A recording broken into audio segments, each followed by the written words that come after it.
Thank you, Mr. Moderator. My name is Kuraizam Athouba, and I am a Meitei, the so-called Meitei Hindu that people around here are talking about.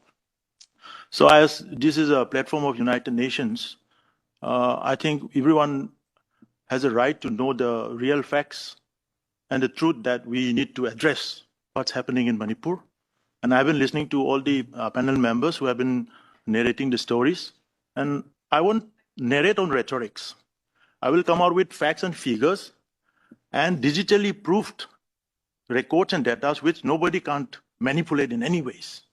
So first of all, when we talk about the Hindu majority issues, we as a Meitei in Manipur is not a majority.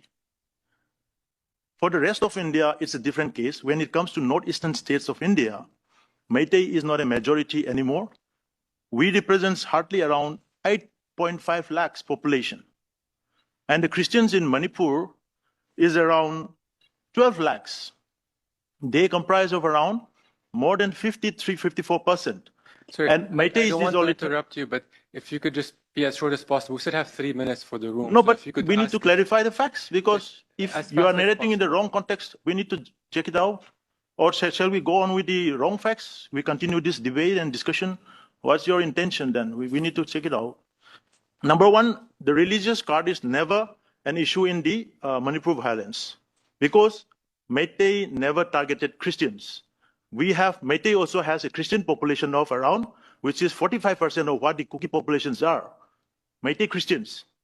And they missed to inform that Meitei churches are being completely vandalized and razed in the Kuki-dominated areas in Churachandpur, right on the first day before the target begin in Imphal. Okay, sir. That needs to be acknowledged. Thank you. Thank you. And here is the sequence of events. I would be grateful if we can meet after this and take the document and have the conversation. Sure. But if you don't have any more questions, I need to interrupt you because we have 2 minutes before we need to close this event, and I need to give the final word to this panel. So I need to interrupt you just because we have 1 more minute, the lady from the United Nations, so we have to basically conclude the event. Yes, thank last you. part. Thank last you for question. sharing. No, question. We will meet after the event. But allow me, let the audience know.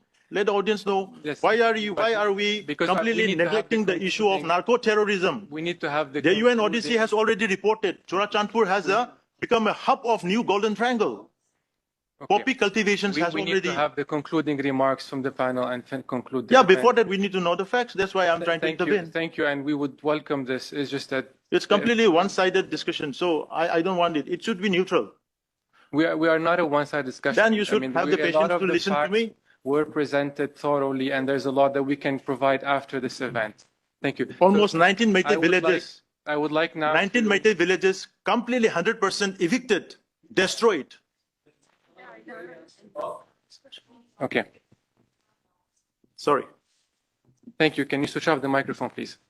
So I would like us to finish, because we just finished the time for our event and for the time allocated to have this room. I'm grateful for the panel for having shared with us and for your contribution.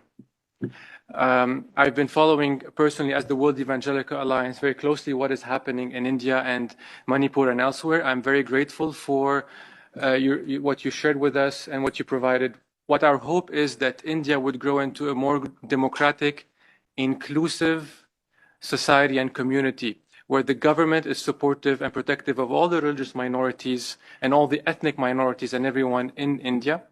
And yet again, I want to appreciate the panel for being here, for sharing, and for all the members of our coalition representing various communities, religious and ethnic communities, for being part of this event. And again, once again, thank you for Ms. Al-Salim, and thank you also for Mr. Turkel, who were present with us and shared with us on the situation in India.